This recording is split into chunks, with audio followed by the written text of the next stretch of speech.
විශේෂයෙන්ම කොටපොළ පාසල් ලේකම් කාර්යාලයේ පාසල් ලේකම්තුමා සහකාර පාසල් ලේකම්තුමා ඇතුළු සියලුම නිලධාරීන් අවසරයි. ඒ වගේම අද මාත් එක්ක ඇවිල්ලා මගේ නවජීවන ආයතනයේ සියලුම සහෝදර නිලධාරී මහත්මයාත්මීන් සහ විශේෂයෙන්ම අපි ආරාධනාවෙන් අද මේ සායන්ට සහභාගී වෙන දිනියාය රෝහලේ කතුන් චිකිත්සක තුමරිය ඒත් එක්කම අද දින මේ සායන්ට සහභාගී වෙන ඔබ සම්ම සියලු දෙනාගෙන් අවසරයි. මම හිතන්නේ අපිට කාල වේලාව ගොඩක් ඉක්ම ගිහිල්ලා දෙන්නේ අපි ඉක්මනින් සායන කටයුතු ආරම්භ කරන්න අවශ්‍යයි. ඇත්තටම මේ සායනයේ දිගින් දිගටම කල් ගියපු සායනයක් පෞද්ගලික කාලේ ගිය මාසේ විශේෂයෙන්ම ආපදා තත්ත්වයක් එක්ක තත්ත්වයක පවත් ගන්න ගන්නවා. අපි ගැන කනගාටු වෙනවා. නමුත් අද දින අපි කොහොම හරි මේ සායනයට සහභාගී වෙනවා. ඉතින් මම හිතන්නේ මම තංගල නවජීවන ආයතනය නියෝජනය කරන්නේ නවජීවන ආයතනය කියන්නේ වසර 38ක් වගේ කාලයක් දිවිනේ විවිධ පළාත්වල සිටින ආබාධ සහිත වැඩිහිටියන් සහ දුවා දරුවන් සඳහා සේවාවන් සපයන ආයතනයක්. ඒත් එක්කම අපි ආඩම්බරෙන් කියන්න ඕන ලංකාවේ මේ වගේ සේවාවන් රාශියක් එකම ස්ථානයකින් ලබා ගන්න පුළුවන් එකම ආයතනයක් තංගල නවජීවන පමණයි. ඉතින් අපිට ඇත්තටම කනගාටුයි මේ වගේ දුර පළාත්වල මෙහෙම සායන වලට එන්න ලැබෙන්නේ බොහොම අඩුයි. ඒකට දෙක හේතුවක් තියෙනවා. මම අද උදේ පාසල් ලේකම්තුමත් එක්ක කතා කරා. විශේෂයෙන්ම අපිට තියෙන ආධාර වල අඩුකම.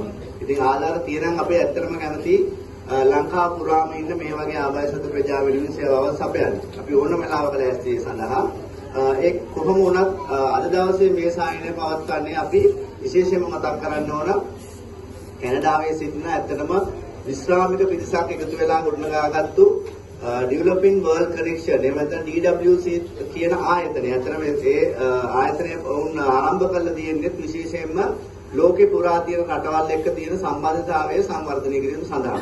ඉතින් ඒ ආයතනය මගින් තමයි අපිට මේ ආධාර ලබා දෙන්නේ. උන්ගේ විශේෂ ඉල්ලීමක් තිබුණා මේ ආධාර තුලින් ආබාධගත ප්‍රජාවේ ඉන්න දරුවන් සඳහා සේවාවක් සපයන්න කියලා. ඉතින් ඇත්තටම මේකත් ඉතාම වැදගත්. මොකද අපි දන්නවා මේ ආබාධිතතාවය ගැන කතා කරද්දී කලින් හඳුනා ගැනීම සහ කලින් මැදිහත් වීම කියන එක ඉතාම වැදගත් වෙනවා. ඉතින් දරුවන් සඳහා තමයි මම හිතන්නේ විශේෂයෙන්ම මේ සේවාවන් අපි ආරම්භ කරන්න ඕන. මොකද අපිට කලින් ඔවුන්ව හඳුනාගෙන කලින් මැදිහත් වෙලා ඔවුන්ගේ තියෙන ආබාධිතතාවයන් යම් මට්ටමකින් කොහොම පාලනය කරන්න එහෙම නැත්නම් අවම කරන්න අපිට අවස්ථාවක් ලැබෙනවා. ඉතින් ඒ අනුව තමයි මේ සායන මාලාව අපි සංවිධානය කරලා තියෙන්නේ. අපි අද දවසේ මේ පවත්වන්නේ මාතර දිස්ත්‍රික්කයේ 5 වෙනි සායනය. ඇත්තටම අපිට මුදල් ආධාර තියෙන සායන 6ක් සඳහා පමණයි. තව එක සායනයක් ඉතුරුලා තියෙනවා. හැබැයි අපි මීට කලින් මෙවැනි සායන පවත්වද්දී එක ප්‍රාදේශීය ලේකම් කොට්ටාසයකට එක සායනයක් ගන්න අපි ලබා දුන්නා. නමුත් අපිට තියෙන ආධාරවල තියෙන සීමා සහිත ප්‍රමාණයක් තියෙන නිසා අපිට සිද්ධ වෙලා තියෙනවා සමහර විට එක සායනයකට ප්‍රාදේශීය ලේකම් කොට්ටාස කීපයක් එකතු කරගන්න. ඉතින් ඒ කොහොම වුණත් අපි ඕන වෙලාවක ලෑස්ති මේ සේවාවන් ලබා දීම සඳහා ඒක නිසා තමයි අපි ගොඩක් තංගාලේ ඉඳලා දුර බැහැර ඉඳලා මේ ස්ථානට පැමිණලා අද මේ සායනය ඔබට ලබා දීලා තියෙන්නේ. අද දවසේ සායනය ගැන කතා කරද්දී අද දවසේ මේ ස්ථානයේ පැවැත්වෙන සායනය තුළදී අපි ඇත්තෙන්ම ලබා දෙන්නේ චිකිත්සක සේවාවන් පමණයි. ඒක පැහැදිලිවම කියන්න ඕන. කවුරු හරි වැරදිලා හරි ඇවිල්ලින්න ඕන නම් ಔಷಧ ලබා ගැනීම සඳහා එහෙම නැත්නම් ඖෂධ අවශ්‍ය රෝගී තත්ත්වයන් සඳහා ප්‍රතිකාර ගන්න එහෙම ඖෂධ ලබා දීමක් සිදු කරන්නේ නැහැ. චිකිත්සක සේවාවන් පමණයි ලබා දෙන්නේ.